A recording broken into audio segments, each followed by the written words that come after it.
અમે દાગીના માટે મેં માનતા લીધી હતી. મારી જોડે માં નાકનું નહોતું રહેતું માં.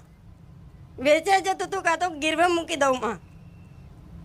પછી મેં માતાજી અહીંયા હું આવતી હતી પણ મેં મનમાં એવું કીધું હતું કે હવે હું લઈશ ને તો માં હું પહેલાં તમને ચડાવીશ ગમે તે.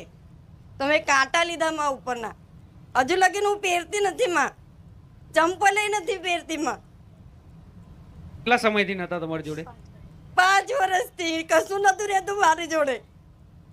ના હજુ હું નાકે નથી પહેરતી માં. પહેલા માતાજીને ચડાવીશ પછી પહેરીશ.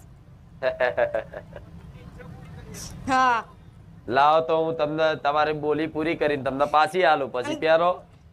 ના મમ્મા નથી પહેરે. હું તમારા માટે જ લઈ માં.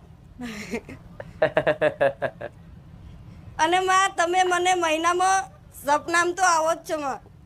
આશીર્વાદ આપવા માટે આ જ ચૂંદડીમાં. અને આજે આ ચૂંદડીમાં આવીને હું બોલું છું. મહિનામાં તું માં મને આશીર્વાદ આપવા આવે છે માં. ભલે મારે આગળ પાછળ કોઈ નથી પણ અહીંયા સગામાં આવું છું માં. હું મારા પિયરમાં પણ નથી જતી. મને કોઈ નથી તેડતું.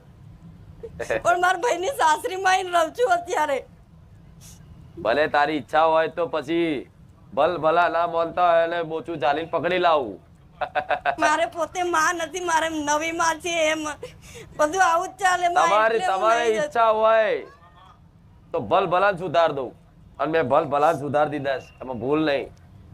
જે ઘરવાળા કદાચ એની પત્ની ને મારઝૂડ કરતા હોય ને, હેરાન કરતા હોય ને, એમને સીધા ડોર કરી દીધા છે મેં. આમાં મારે એવું જ હતું માં. અહીંયા તાનું હજુ મારે હાથ નહીં અડાડ્યો માં હજુ. પણ મારે હંગાત નહીં આવતા. મારે અહીંયા બીજી વાર માં હું આવી. ભલે મારી હંગાત કોઈ નહીં આવતું માં. હગા એમને લઈને આવું. પણ આ તું પહેર ને લે હું